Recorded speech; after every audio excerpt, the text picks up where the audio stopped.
Welcome back to Napoleon Hill, 17 Universal Principles of Success. And on this exciting program, we'll be discussing and uncovering in great depth Napoleon Hill's Lesson 14 entitled Creative Vision.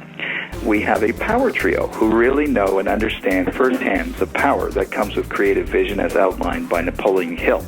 So before we enter this exciting session together, it's our great pleasure and honor of introducing our dynamic panel of guests. And they are, starting with Earlene Vining. Earlene Vining is the co-founder of Executive Development Systems.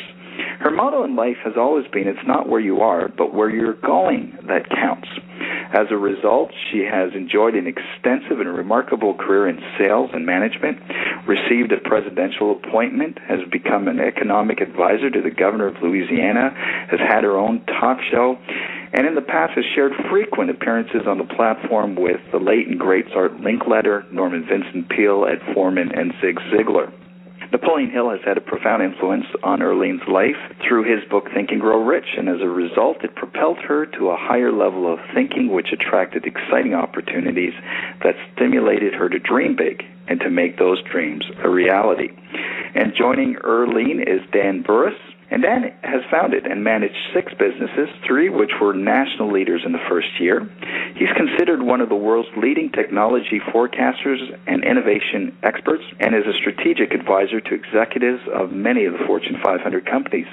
He is the author of 6 books, including the New York Times bestseller Flash Foresight, and has over 4 million reading his blogs. The New York Times has referred to him as one of the top 3 business gurus, and as a result is in the highest demand as a speaker. Very much like Napoleon Hill, Dan is an expert researcher, student, and leading communicator on the topic of creative vision. And as he looks back at Napoleon Hill's work, he cannot but observe the amazing similarities. Thus, they say the same things, yet with different words and stories. And thirdly, and equally, is Ford Sakes, who is the president and CEO of Prime Concepts Group, an integrated marketing service firm. Ford specializes in helping businesses find, attract, and keep their customers. Ford is also the author of 4 books, including the popular release Superpower, How to Think and Act and Perform with Less Effort and Better Results. Ford is widely recognized for his insights on business success, internet marketing, customer engagement, lead generation, social influence, and helping people to be accountable for their personal and professional results.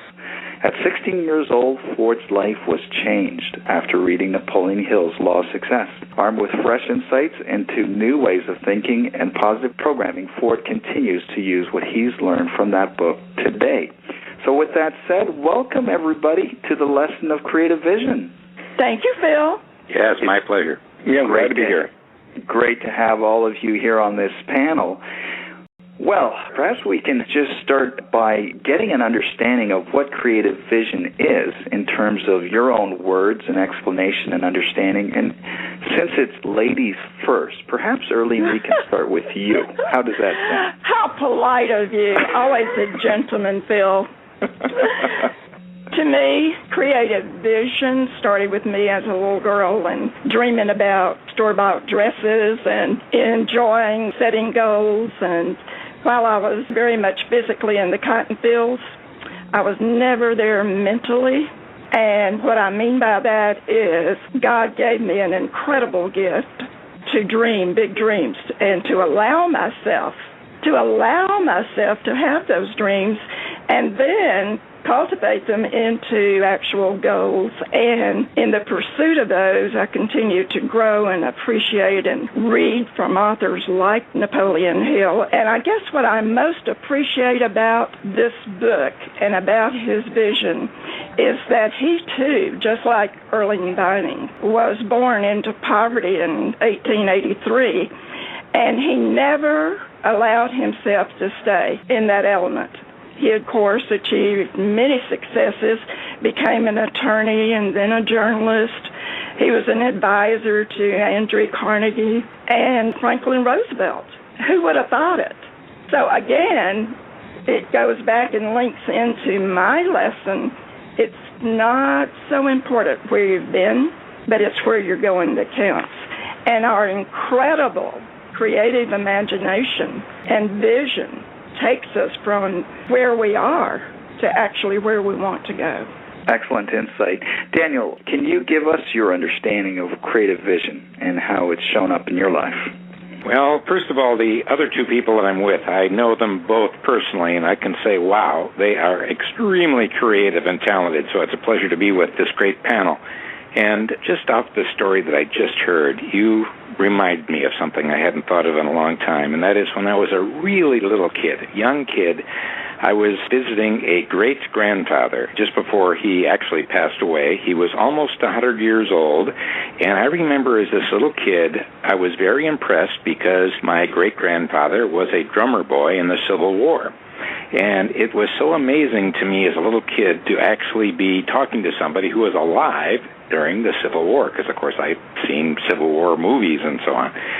And what it made me think to myself is, first of all, when I'm someday in my late 90s or almost 100 years old, and some little kid comes up to talk to me, what kind of things will I be able to share?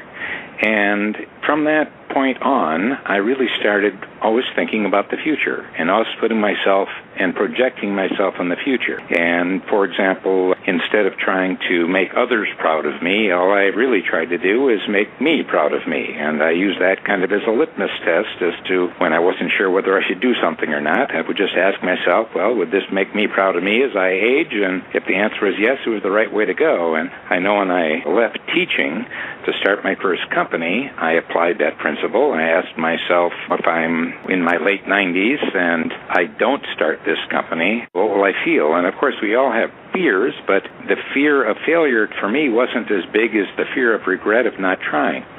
So I was always looking at that future. I want to end up, and I aspire still to be an interesting old guy when I get to that phase, so that if I ever do talk to some young whippersnapper, I'll have something good to say. That means I need to be doing the kinds of things that will build that kind of person throughout my entire life. So I've kind of been future-oriented for a long time. And I find the writings of Napoleon to be very much in line with my thinking I've had all my life. And by the way, one other thing, I heard about Ford on this call, and I didn't know that he had read Napoleon Hill at 16. Wow, I wish I had read Napoleon at 16. Holy cow, I could have saved myself a lot of time.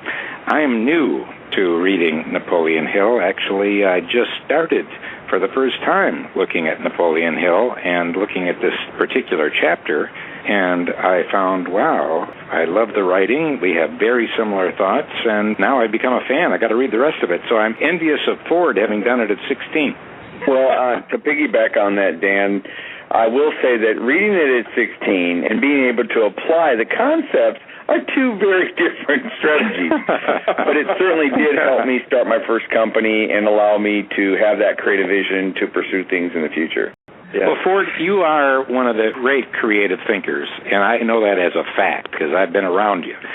Talk to me a little bit about, and the rest of us, about how you use creative vision. Well, as an entrepreneur my whole life, I've always been rewarded by solving problems. And in order to solve the problems, you have to, as you would say, put yourself into the future and look at the problem from a lot of different perspectives. So I think it first for me started with the difference between a defeatist or lack mentality versus a prosperity consciousness. To me, my definitions are either you're positive or you're negative. And having that positive vision first allows me to be creative, and I think that that's the key. I think that a lot of people are creative. I think that most of the time they're blocking their creativity, and they don't realize that they're in their own way and they're in their own head. And so I worked very hard, and I continue to do that even now, to look at how do I remove the things that are causing the clutter so that I can allow my brain to really be creative, and more importantly, to write it down. And that's a concept from Napoleon Hill also, is write down and journal your ideas. And I think that that's really what sums it up for me. I use creativity in everything I do, in every client call. It all comes down to the questions I ask.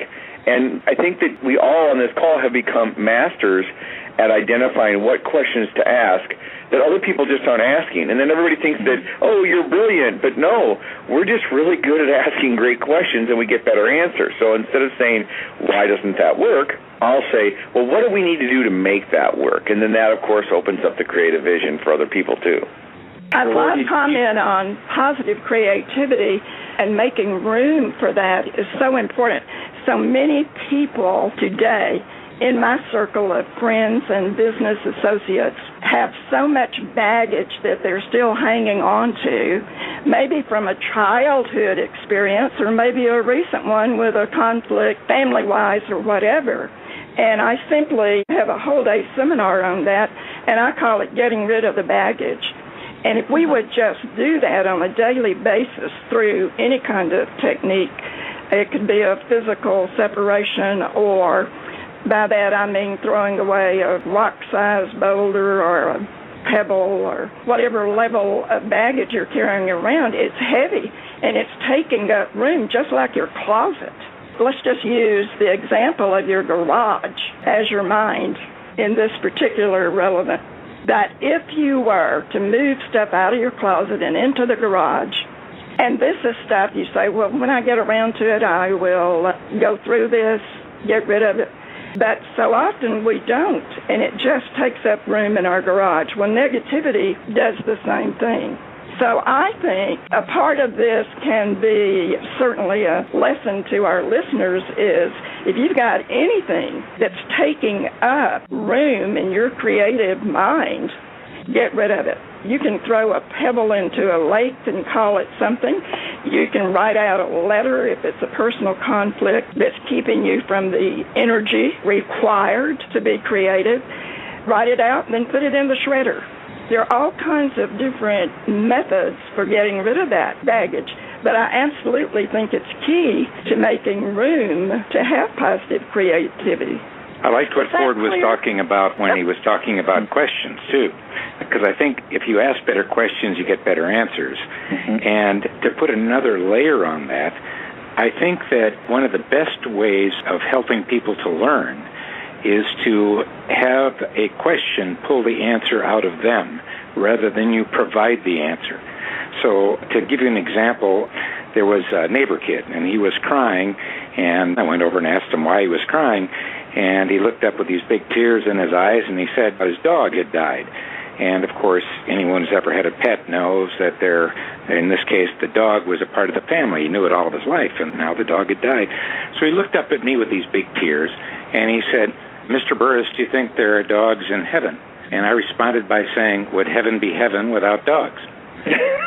And he started feeling better. He stopped crying and said, yeah, okay, good, and he was fine. And I didn't say, well, do you believe in God? I didn't say, are you Catholic or Protestant or Jew?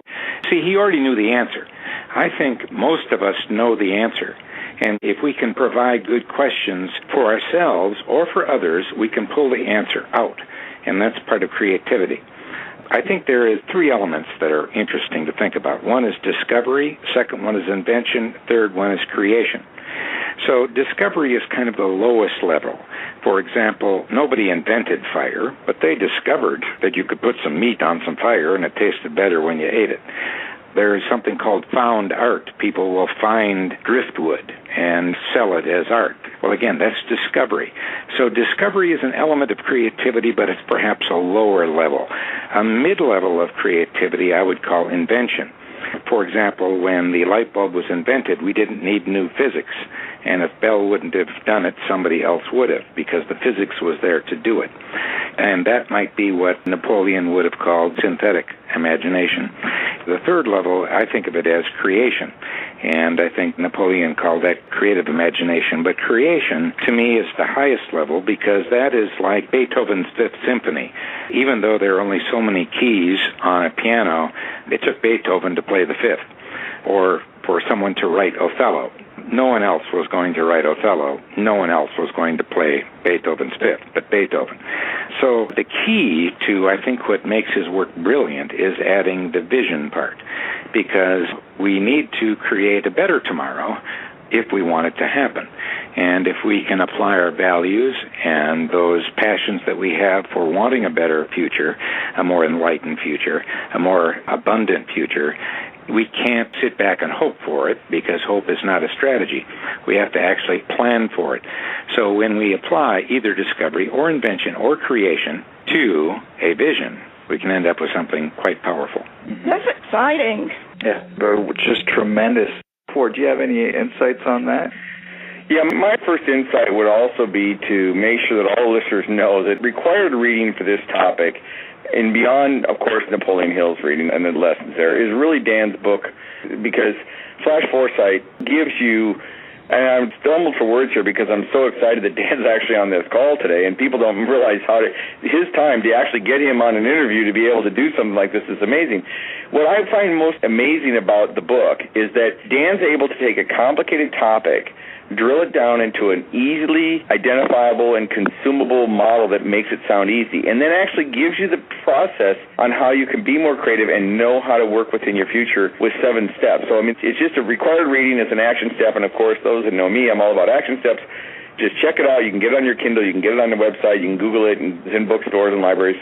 But it really does help you with the creative vision, because while I'm a business growth expert and I feel I am creative, I don't specialize as a futurist, and where Dan has spent his whole life really thinking about the future, which really is a vision. I mean, the future is the vision of where you're going to go, and then understanding from the past, where does the future go? And I think that the lessons can be applied to not only a personal life, like we're talking about today, how do you have more success and more success in business and life and spiritual and friends and relationships, but also in business and businesses of all sizes, whether you're a startup business, an entrepreneur, a franchise owner, an executive, a CEO, whatever the level is. So I'm not doing a shameless plug for his book. I'm just telling you that if you're on this topic and you really like this series, this excellent series, you can never stop learning, and that's one of the things that all of us on the lesson today specialize in, is continual learning, because I hear things differently now. I mean, I've got the Laws of Success sitting on my desk. I don't look at it every day, but I will pick it up and I'll flip it open when I'm on hold or something, or if I'm just reading, or if I'm taking my quiet time, and I'll read a few chapters or a few pages in a chapter, and it really helps me have that positive vision. So to wrap up my little blurb here, what I'm saying is, you get contaminated during the day with the news and society and all the other inputs that you get. Take the time to go through this series. Take the time to re-listen to this. Take the time to get out those books that are sitting on your shelf and dust them off, and read 200, 400 words. It'll transform your life. Readers are leaders, right? Beautifully said, Ford, and thanks for that input, Earlene. What are some of the things that you've done in the quest to achieve your definite purpose that has ignited that creative vision in you? I think mine started with the acquaintances I had and the associations that I had with people who were enjoying more out of life. In fact, this book was recommended to me by an aunt, and the first one that she had me read was Think and Grow Rich. My mother was in Baylor Hospital, and she'd had a very serious illness and surgery. And while I was sitting there with her, I wrote out my goals on the back of the book there, on the last page of the book. And it was amazing that, having gone through that exercise for the first time in my life about what did I want for Earlene, and I had many hours, of course, to do that while I was waiting for her recovery. And even today, I take that book out and I look at those goals and I think, how did I become, with this southern accent that I've got, how did I become a professional speaker and enjoy my life so much and travel to places that I'd put on that goal list? The first time I went to Paris, for example, I stood there by the Eiffel Tower and tears just streaming down my face, because it was a reality that had once just been a dream. And so now, having traveled all over the world, I think it was people like Napoleon Hill that planted those ideas that you can have, you can be, you can do anything that you want to do. First of all, you've just got to sit down, as we've talked about here, and write out some of those goals. And whether you believe in those goals or not at the time you write them, that is totally irrelevant to the process.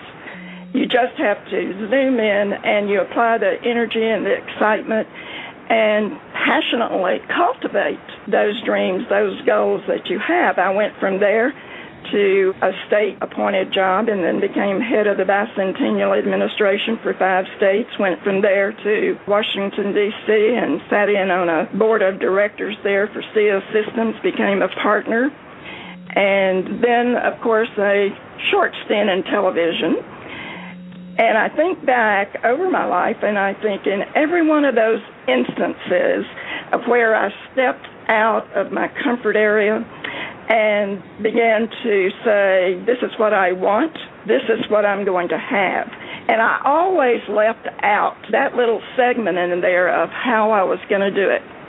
I've just never been concerned about how it was going to happen. And I just think that focus and energy creates a lot of opportunity in your life, and you just have to know when to stand up and speak out and go for it. You said something very powerful that I want to amplify right now. I don't want people to have missed this. You said to yourself, this is what I'm going to have. You didn't say, I think I'm going to do this, I might do it, I'm thinking about maybe doing it. You said, this is what I'm going to have. So you created a vision for yourself that was very clear, and it was framed not around ifs or maybes, but as a certainty. And then that vision ended up becoming a reality. I love that line. I think that's actually one of the keys, I'm sure, to you doing all those amazing things. And along the way, there's so many naysayers. So if you're not giving yourself positive input, on a daily, regular basis, then the naysayers will win your minus entity. We all have a plus and a minus entity. And that minus entity will definitely take over in the form of negativity if you're not constantly reading upbeat information like the books that we've written and the CDs that we listen to. Anything that you can do to make time, even if it, as you said earlier, if it's only 15 minutes a day, invest in yourself. And I know our listeners have heard that many times in people from the platforms supposedly trying to sell materials in addition to their presentation. In our speakers arena, we feel like we must do that to offer our readers the possibility of growing through making the time to feed their mind.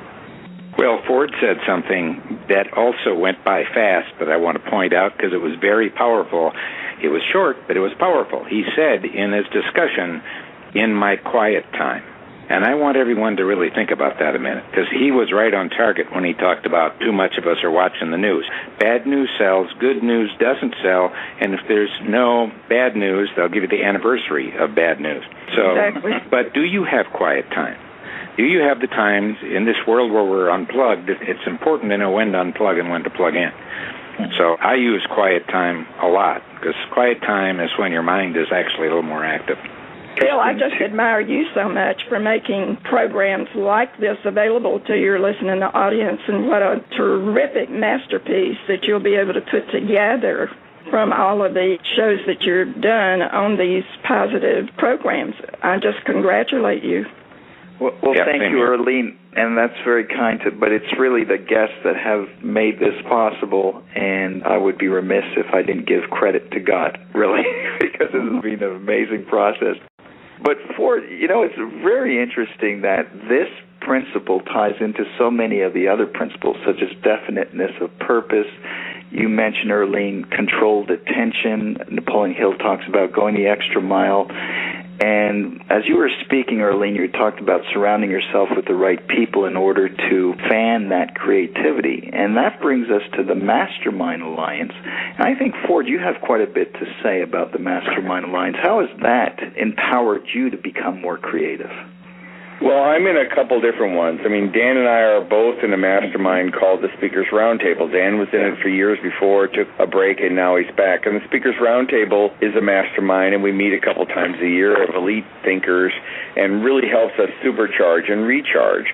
I have a mastermind for my business, so I have 3 people that I meet with on a monthly basis, virtually through Skype on the computer, and we share what we want to do. And the key with a mastermind, I think, is having givers and takers. If you just have takers as part of your mastermind, then it becomes the Ford show or the Dan show or the Earlene show, and that doesn't really do anything for your business. You want to make sure that you keep yourself with critical thinking people that will call you on your stuff when you're being delusional or you're being codependent or you're being maybe not as positively focused as you need to. They can call you on it, and they come from a position of love and caring, and that's really what I've found makes makes a mastermind work for me.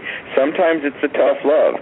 Sometimes it's hearing the things that I know I need to do, but I just need somebody else to say it to make it real, and then I go, okay, yes, I do it. And other times it's a very creative process. So I would encourage everybody, and obviously it's a concept that's nothing new. It's been around even before Napoleon Hill, but he really made it popular and famous, is decide in your life, what type of mastermind do you want, and who would be a good candidate for it? I like to keep it under 5 people. You can get more, 5, 6, 7, but you start getting too many people and the dynamics can sometimes change. If there's only 2 people, it can be more of a coaching or mastermind sharing session. So I like to have 3 or more, usually under 6 is what works for me. And then I'm very particular about who's going to be in that. So when someone hears that we have a mastermind and they want to be a part of it, I don't just say, oh, sure, more the merrier. I'm more apt to really look at the type of person and what they will bring. And I don't care if they agree with me. Personally, sometimes having a person in your mastermind that doesn't agree with you is a good thing because they challenge your thinking. So I think it's a great thing for everybody to do. It's a great action step. And I would encourage everybody, if they're in one, to review who's in it and decide if it's correct. And then if it's not, make some changes. One of my most important mastermind groups, I have a family one and a business mastermind group.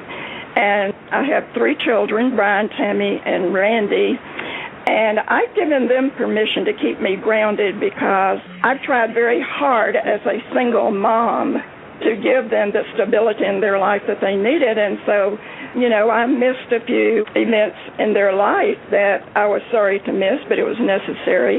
So I've given them permission. Once a month we meet and we just have a very open discussion about, have I done anything or have I not done something that would support you and what your interests are and in your goals? And they just are very open and they tell it like it is. And that's why I enjoy that mastermind group session with them, is because I always, one of the most important jobs as a mom is to be the best mom that I can be. And they let me know when I get a little too egotistical, for example. They listen to a lot of my material. They travel with me quite often, and they're always quick to say, Mom, that was just a little bit of a pompous statement that you made. So I really need them to keep me grounded, and actually I enjoy that mastermind session actually more than my business ones. Fascinating. We have a whole program on the mastermind group, and you can go back and refer to that with Don Hudson, Joe Dudley, and Joe Condrill. So that was certainly a fascinating lesson. What are some of the other things, Dan, that someone can do? If someone says, I'm not really creative, you're a futurist. What is it that allows you to see things that other people don't see? What's your statement? Well, it is about your making... magic. Yeah. Well, it is about... Get your checkbook out. Magical thing. Yeah, exactly. It is about making the invisible visible. And one of the ways of making the invisible solution to your problem, or that invisible opportunity to become visible, is, first of all, to suspend judgment. Because we're too quick to judge based on our experience, and that can keep the invisible to us. So to be creative, you've got to suspend judgment. Not easy to do, but it's powerful. Secondly, you've got to get your ego out of it. Whatever you do, when you can take your ego out of it and you put something, a higher force into it, something bigger than you and better than you, more than you, then, of course, you're going to be more towards the creative imagination and the creative visioning end. The other thing is when people, again, the naysayers you talked about a little while ago, I always used, when my parents were alive, I used them as a litmus test. The crazier they thought my ideas were, the better I knew they were.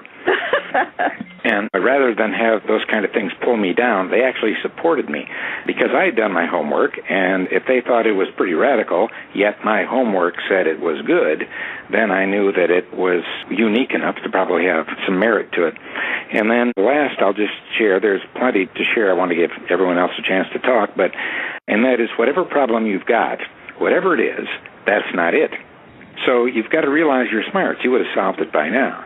So what you want to do is you want to take your biggest problem and you want to skip it. You want to get it out of the way so that you can either find what the real problem is so that you can solve it, or you can indeed completely skip it. A very quick business example I'll just give of the skip it principle, since it is very powerful in creative problem solving and making the invisible visible. I'll give you a corporate example and then a very quick personal example. Corporate example, Eli Lilly I was working with a number of years ago, meeting with their executive. They said they got a problem. Right away I knew I had an advantage because whatever they would say, that wasn't it. So they said, well, we got to hire about 2,000 additional PhD researchers, but we don't have the budget. So right away I knew that wasn't it, so I started asking why, because that peels the onion and helps you to find the real problem. And they said, well, we're a drug company, and our stock price is in direct proportion to how many new drugs we have coming in. To get new drugs coming in, we have to solve molecular problems. To solve molecular problems, we need researchers. We figure we need at least 2,000 more researchers because our stock price is down. So then I implied my principle. I said, well, let's skip that then. Why don't you take all of your molecular problems, put them on the internet in a dozen languages, and say, we pay for solutions? Well, they did that, and they ended up with thousands and thousands of PhD researchers all over the world submitting solutions to their problems, and all they had to do was pick the ones that they wanted and paid for those. They were so successful that other companies started copying it. So, the problem wasn't we need to hire 2,000. The problem was we have molecular problems to solve. There's other ways of doing it. I had a woman that heard me say that in a speech once, and she said, I got a problem I can't skip. And I said, well, what is that? She said, I've been diagnosed with terminal cancer. It's rapidly growing. I've got less than a year to live. Radiation won't work. Chemo won't work. Nothing will work. I'm actually at this conference to say goodbye to my friends. They just don't know it. And I can't sleep at night. I don't want to die. Hey, how can I skip that? And what I said is, well, why don't you skip thinking about dying until you're dead and start thinking about living while you're alive? Now, even though that was very simple, about a month later I got an email from her. She was with her sister in Europe and said, thank you. By the way, I used another principle, and that is opposites work better. The opposites of dying is living. So if you want to be creative, take the concept, flip it backwards, look at the opposite, and it's amazing what you'll see. Well, you've been too humble for it, because in reading your book, Superpower, you used a lot of creativity and creative vision. And one of the stories I love about that was when you went to a trade show that was sold out. Could you give us a little insight into that story and how creative vision played a part in that? I think also that ignorance was bliss. I think that, as an entrepreneur, if I would have known that I wasn't supposed to do some of the things that I've done, I probably wouldn't have been as successful as I've been. But because I didn't know any better, I had unabashed abandonness to just make it happen. And so what happened was I had invented a new product. I wanted to take it to market. And the short story was I found out that the largest sporting goods show was going to be in Long Beach, California. And when I called them, they're like, oh, we're booked for 2 years. There's no way we can have any more booths. And I'm like, well, I've got to be there. So I actually jumped in my van with my friend, drove to California, and there wasn't anywhere to set up except right next to the registration. So I went and put my booth right next to the doors to the convention center, right next to the registration, and everybody just figured that if you were there, I must have had permission. So I had more traffic as I had the traffic coming in and out of this whole show, and I had one of the prime booth spots, and I had other exhibitors saying, man, this is a great spot. So I probably wouldn't do that today. I was 27 years old, but I was able to launch my business that way and pick up a lot of wholesalers. That's a great story. Earlene, going back to you, you used vision boards to spawn your creativity and your vision. Storyboards. Could you tell us about that? Mm-hmm. Well, most people now have some form of it. I used a lot of, and still do, stick-it notes. And as you get an idea, as you get a plan, as you get a goal, you just put it on a sticky note and you put it on this board. You can even put it on a mirror, someplace that you're going to be reviewing it on a regular basis. And I think that creates a lot of excitement, which raises your energy level. And we could talk about energy all day from all three of us, but energy plays an intricate role, a very important one, in your ability to be creative. And as you look at some of those things on your storyboard or whatever you may choose to call it, I call it my goal book, my goal board, or whatever it is that I'm adding to on a daily basis.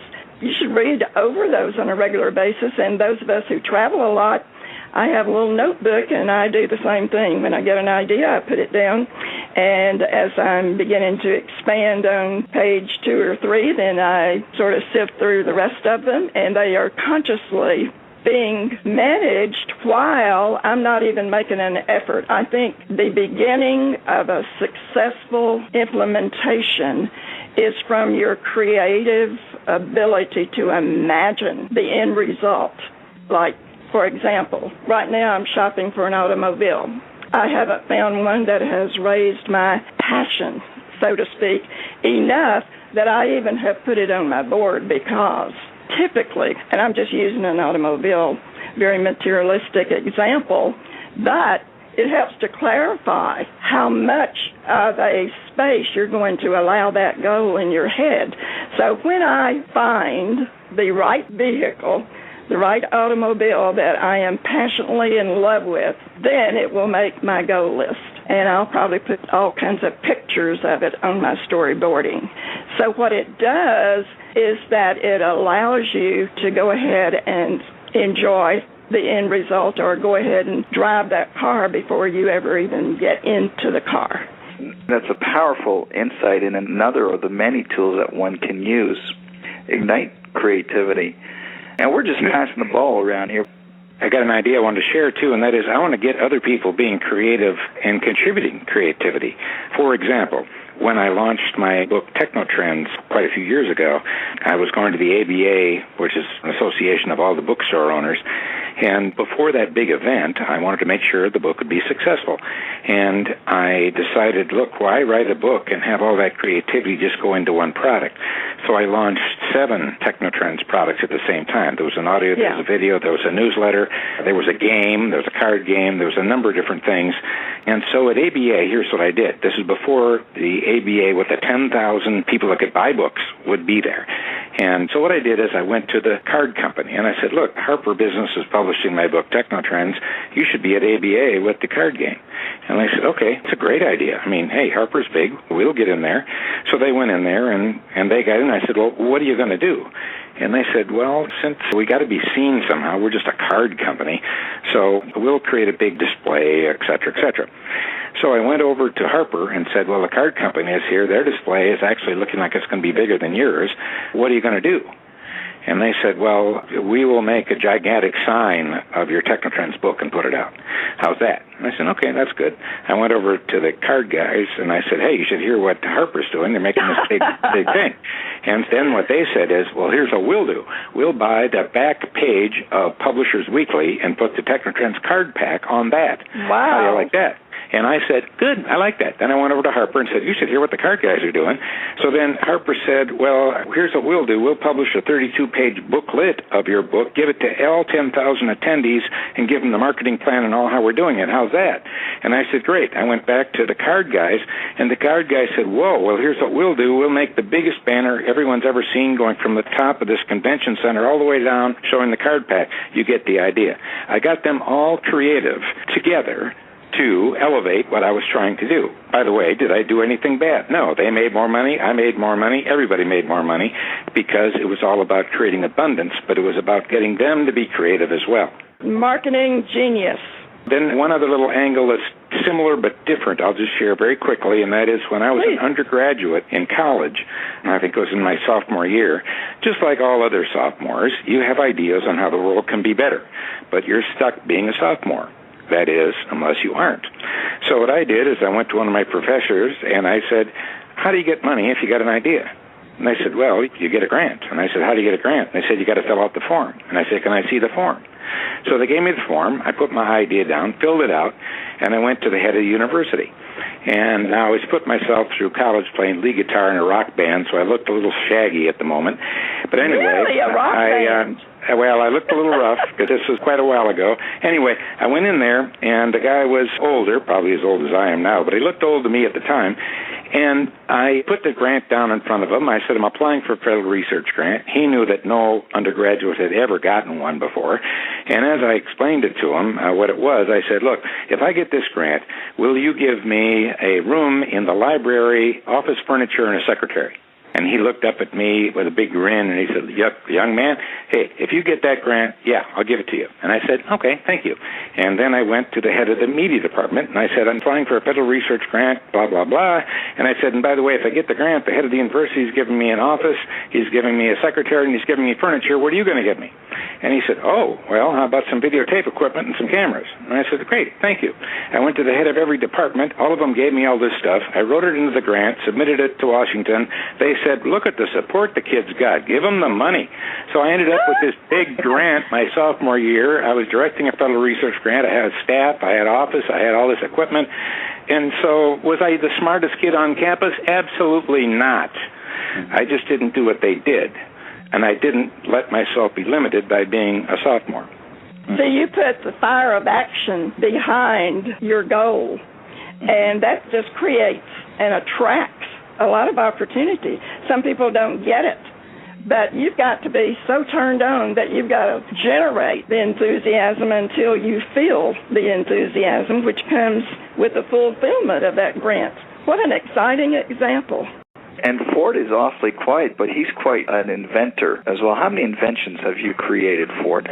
So I've got a few patents, but it's really not so much about what I've done as much about as how other people can do the same thing. And I think that the key there is really to think about, I mean, how many times have you walked by a product or seen a product or heard someone say, well, I've thought of that, or I wish I would have thought of that. And in most cases, I believe that everybody has 8 to 10 good ideas a day. They're not tuned in to that channel. They're not listening to it. Right. Yeah, that's so true. It is taking action. And what I would advise all of the listeners to do is take 1 hour a week. And by the way, write it in your calendar, because if you don't, it isn't going to happen. And make an appointment with yourself and your future, because the future is where you're going to spend the rest of your life. Maybe you ought to think about it a little bit. And in that hour, I'd like you to unplug from the present, because frankly, the present looks more like your past than your future. And what I would like you to do in that hour is ask yourself, what do I know? What am I certain about? Instead of what don't I know and what am I uncertain about. Ask yourself, what can I do? Instead of have the big list in front of you of all the things you can't do. And you'll start finding that hour to be a real hour of power and help you to see that future and move forward faster than you would have before. One other little tidbit I'll throw out there, and that is, I like planning, but I like to do it in the opposite direction. And that is, instead of planning this month and then 6 months and then a year out, I have a 10-year out plan. In other words, I look 10 years out and ask myself, where do I ideally want to be? And I emphasize the word ideal. Where do I ideally want to be? And then I build a path backwards towards the present, getting more vague as I get towards the present. Why? Well, I already know where I'm going. Now I've got the direction set. Who cares what this month is? I know where I'm heading. So I found that to be a very powerful way of envisioning the future and accomplishing something that is very close to ideal. And that's something that one would call mind mapping. It's a type of mind mapping, sure. It's a type of mind mapping. Well, it's been just a tremendous session of jewels of insight that we can take away. Can we do this again, Bill? What's that? Can we do this again? Oh, absolutely. Well, we could be here all day, can't we?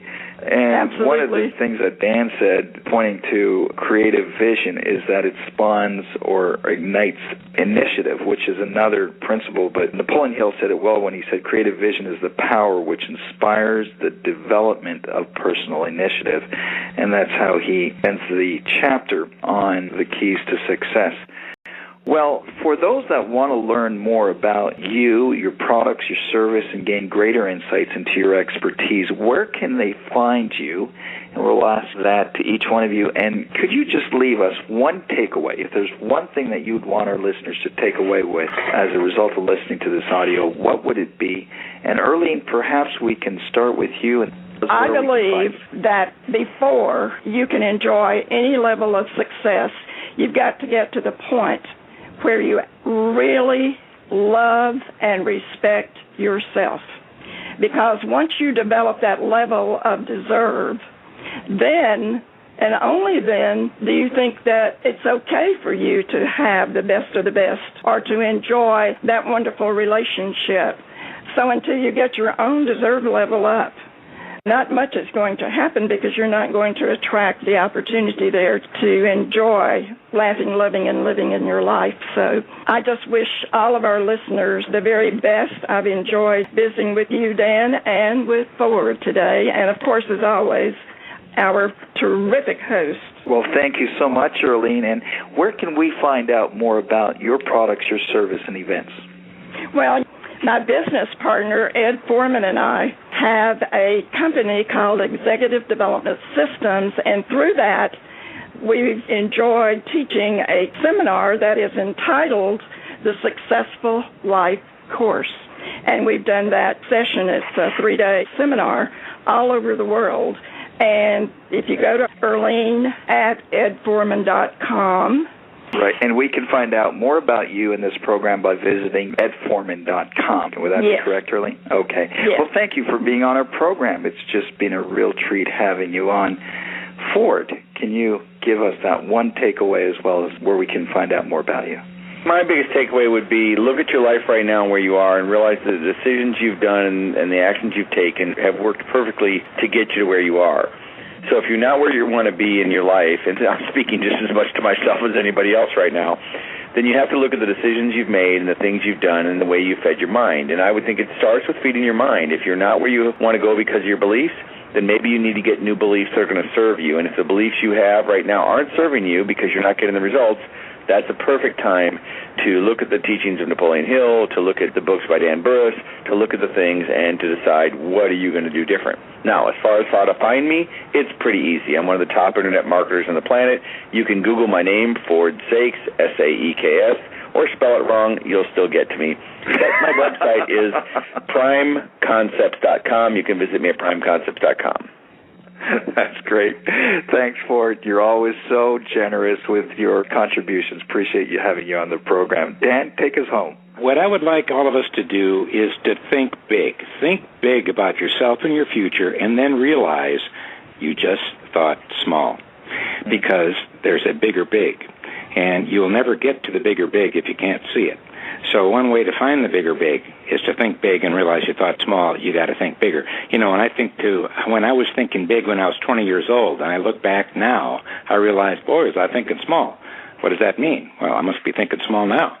So I never do anything without rethinking big about my big thoughts. Try that. You'll find it works good. To find out more about me, you can go to Burris, BURRUS.com.